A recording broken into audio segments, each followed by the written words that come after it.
هاتینە بەڕێوەبەراتی ڕۆشنبیری سلێمانی لەگەڵ بەڕێوەبەر و ئەندامانی بەڕێوەبەراتیەکە دانیشتین و کۆبوونەوەیەکمان کرد بە نەشی لە ئاستێکی فراواندا لە ئاستێکی دیاریکرا و سنوورداردا بۆ قسەکردن لەسەرەوەی بۆ بەرەنگاربوونەوەی کۆرۆنا و بۆ هاوکاری تیمەکانی تەندروستی پارێزگارە بەڕێزەکان و قایمقامەکان وەزارەتی ڕۆشنبیری حکوومەتی هەرێمی کوردستان ئەرکی لەو چوارچێوەدا کە جێبەجێ کردووە لە ڕابردوودا لەمە و دوا چی بکات و چۆن هەنگاو بنێت. دوێنێ لە هەڵەبجە ئێمە پێشنیارێک کرا کە کتێبخانەی گشتی هەڵەبجە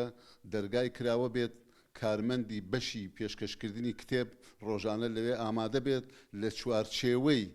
ڕێنماییەکانی وەزارەتی تەندروستیە بۆ ئەو کەسانەی کە ئێستا لە ماڵەوەن پێویستیان بە کتێب هەیە کتێب وەربگرن و بخوێننەوە. لەم چوارچێوەیەدا